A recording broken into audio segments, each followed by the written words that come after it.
Hi, and welcome. This is Michael Bartlett, Master Metaphysical Astrologer. I want to share something a little different today, and that is our moon sign and our relationship to music.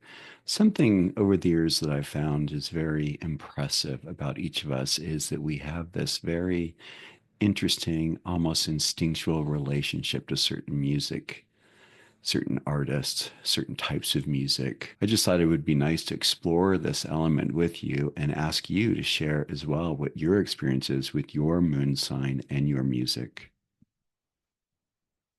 Now, first and foremost, we have to find out whether you are a day birth or a night birth, which is going to show whether you were born at the daytime, as it would be here anytime it appears in this area above the ascendant and the descendant, or if you were born during the nighttime, which means below the ascendant and descendant.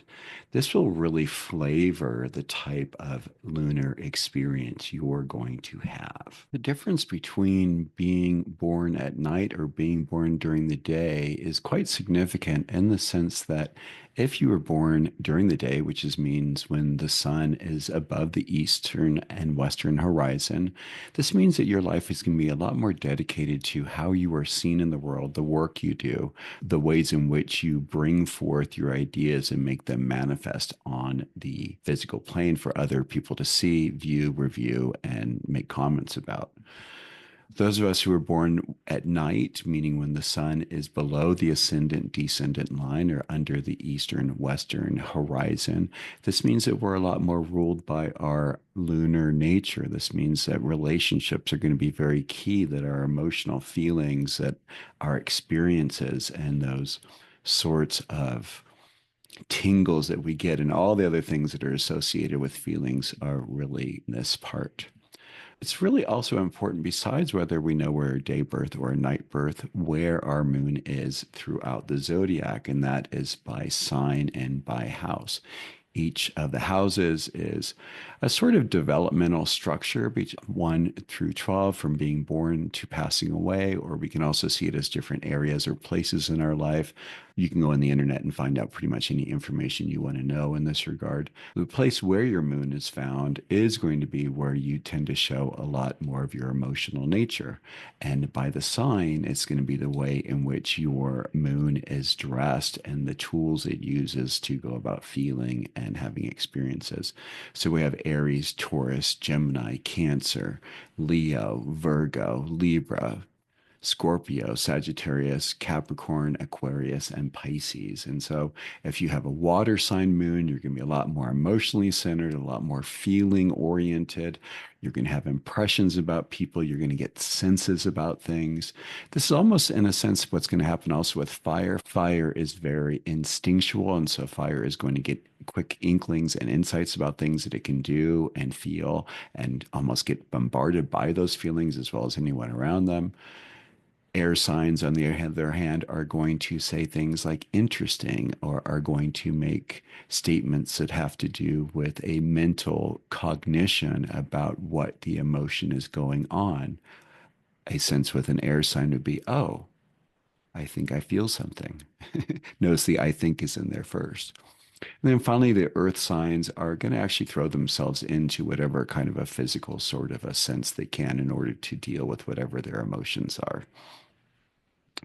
I wanted to bring up the idea of music because I think music is such a profound experience for each one of us. We find these artists, we find these themes, we find these types of music that resonate with us.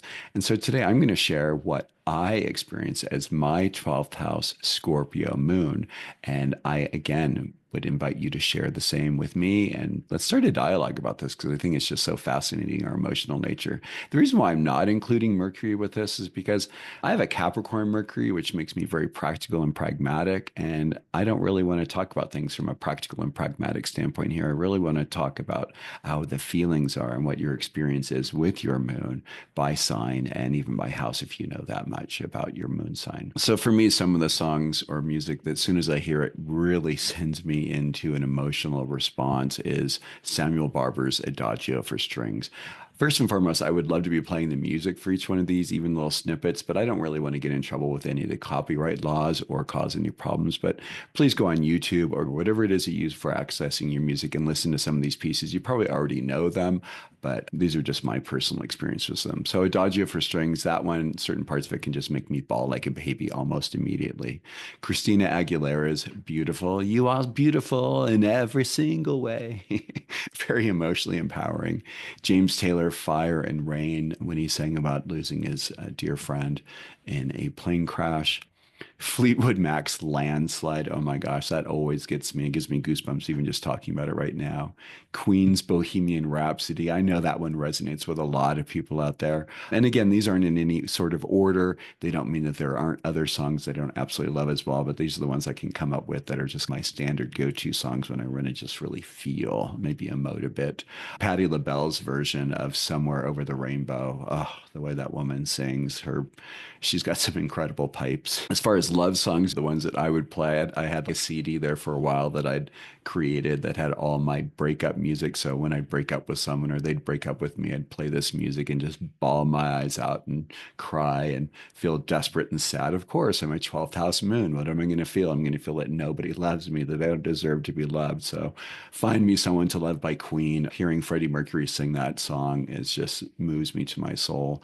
Bonnie Raitt's I Can't Make You Love Me. Those times when we realize that in relationship, we just have to let go of someone, and no matter what we do or say, they aren't going to see who we are. And so it's really important for us just to move on. George Michael's version's almost like Queen's in a way, but Please Send Me Someone to Love. Either way, it's okay just to bring someone. We all want to call forth a dear loved one into our life. Joni Mitchell's A Case of You, which shares the bittersweetness of love, that even though it doesn't taste very good, that we will continue to drink from that case because there is love and we want to grow. But sometimes that isn't the best way to experience it. Olita Adams, My Heart Won't Lie, and Ricky Lee Jones, We Belong Together. Yes, we do. Spiritually empowering music for me, Dead Can Dance's Host of the Seraphim. Oh, that just sends my body into rapture every time I hear it. It's like some sort of a sacred ceremony or sacred ritual that is being created. I Ain't Moving From My Place by Desiree, which is incredible. And one of the most amazing artists of all time. I lost my virginity to the woman who turned me on to this woman back when I was 17, Kate Bush. What an amazing singer, chanteuse. I'm impressed with the width and breadth of her music, the biographical pieces she does about Hitler, about Wilhelm Reich, about so many different other people, and just the way she sings. This woman's work is a powerful piece, but just incredible. Lauryn Hill's another one. Everything is Everything, just helping us to understand. Lauryn Hill's another amazing artist. As soon as she starts singing, I just get goosebumps. Human Nature by Madonna. I'm not your, don't hang your shit on me. So I love that one. Melissa Etheridge's Yes, I Am. It's such a powerful call to action for ourselves to remind ourselves who we are. Natalie Merchant's Ophelia. Nina Simone's For Women, the power of what it is to be a woman and being in these different places and what people call us and the names they give us. And yet that only is one inkling of who we actually are. Love Nina Simone. Heaven Sent by Osamu Kitajima. Sorry for mispronouncing your name, but Heaven Sent is just a beautiful orchestral piece. Do What You Have to Do by Sarah McLachlan. Just love her music. And by Yaz, a real sweet song called Ode to Boy. These are just songs that really get me to motivate. What are your pieces? What do you like? Share what they are. Attach links to this. Really like to create a dialogue around our music and sharing from our emotional lunar side. By the way, if you couldn't tell, I am a night birth. Thank you so much for joining me today and have a great day. Take care. I look forward to hearing from you.